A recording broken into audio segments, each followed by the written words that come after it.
Hi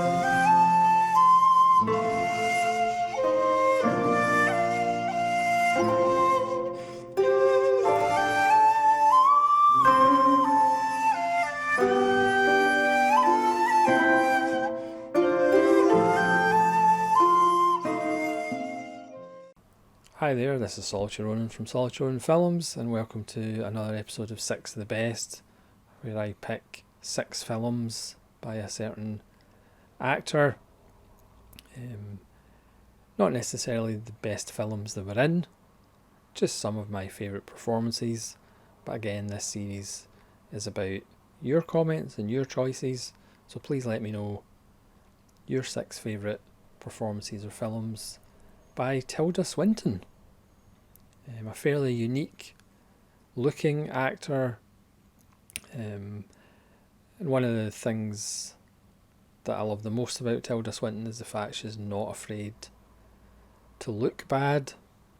There's a lot of actors who, strangely enough, are very vain and don't like taking roles that don't make them look glamorous or don't make them look good, or aren't willing to make fun of themselves. Tilda Swinton doesn't care. If you ever listen to any interviews, she's very smart, knows a lot about her film history. She doesn't really consider herself to be an actor. She's very humble and just thinks she just kind of turns up and does her job and everybody else is the actors around her. So I'm just going to go in chronological order. I'm going to start in 1987's Friendship's Death. Now, Swinton started in theatre and obviously was one of Derek Jarman's kind of collaborators. I haven't picked a Jarman film, but this film that I have picked, Friendship's Death from 1987, is along the lines of kind of more experimental type of cinema. This is the wonderful BFI release from a couple of years ago maybe. It's essentially a two-hander with the wonderful Bill Patterson, who's so underrated as well. As usual with BFI, lots of lovely extras.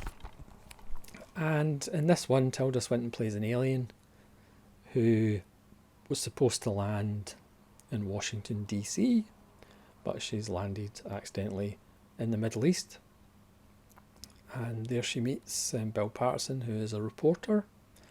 And it's basically set in a room, and they have philosophical discussions about life, death, the universe and everything.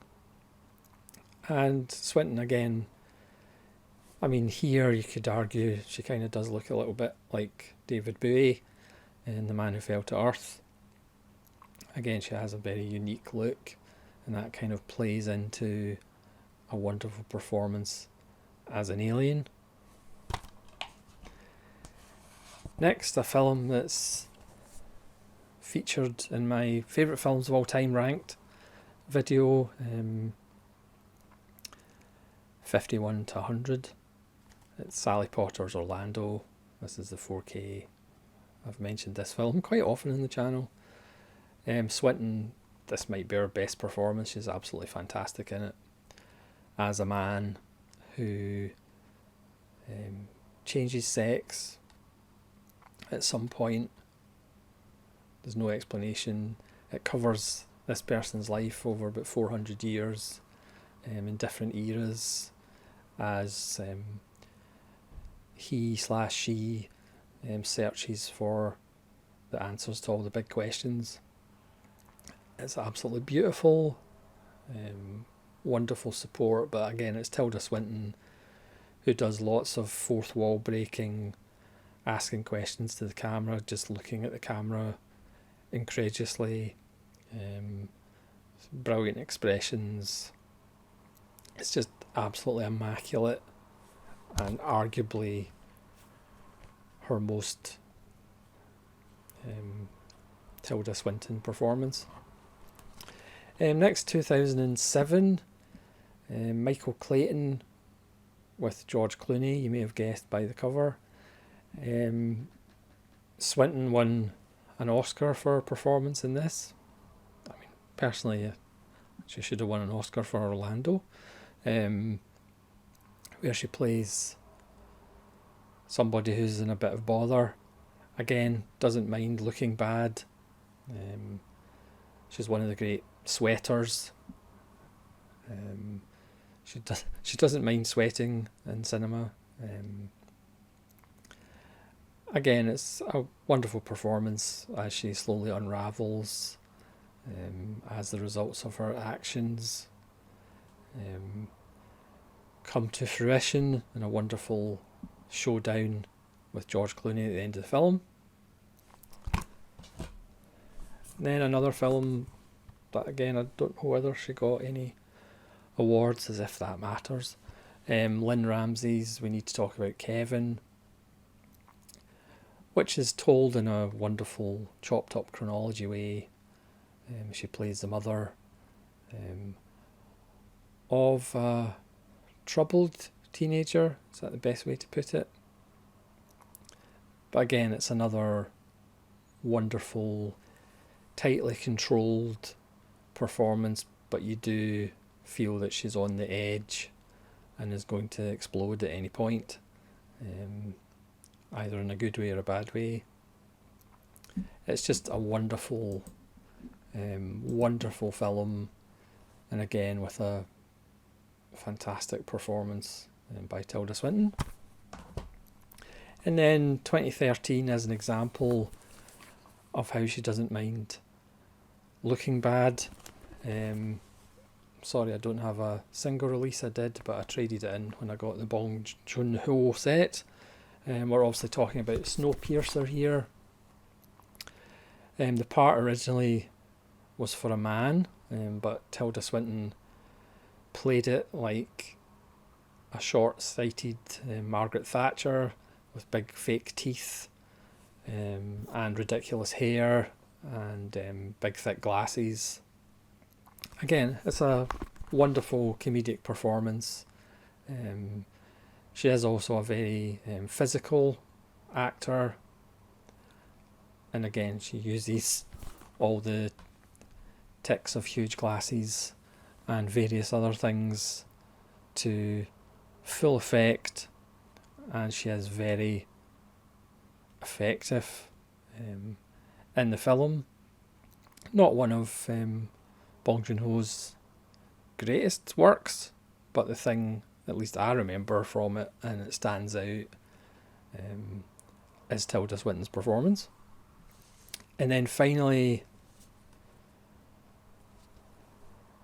Jim Jarmusch's Only Lovers Left Alive, where she just gives another amazing performance as, I think she's a 400-year-old vampire. Actually makes a nice double bill with Orlando.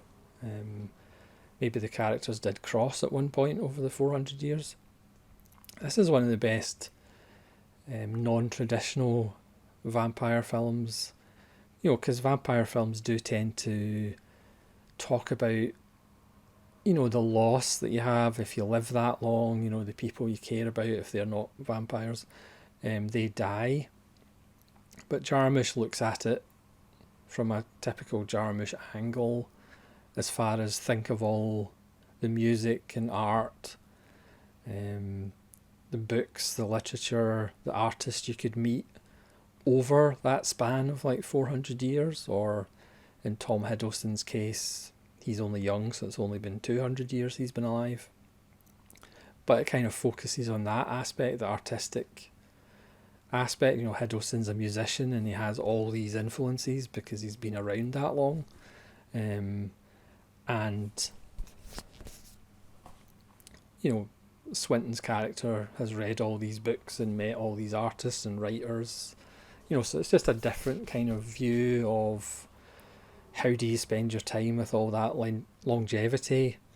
And it doesn't really focus on, you know, all the people that you leave behind. It's more about all that knowledge and experience that you gain by being a vampire. And it's just a wonderfully cool film because it's Jarmusch and Swinton plays a really cool character. So that's my 6 of the best for Tilda Swinton. Not everybody's cup of tea, but I think she's pretty wonderful, and fairly brave, because as I said, she doesn't mind looking bad, or there's plenty of films where she's a bit of a wreck, or her character's a bit of a wreck, and she just goes for it. So thanks very much for watching. Please let me know in the comments your favourite 6 Tilda Swinton performances or films, and hopefully you'll join me again for more 6 of the best. This is Solitary Ronin from Solitary Ronin Films, saying farewell.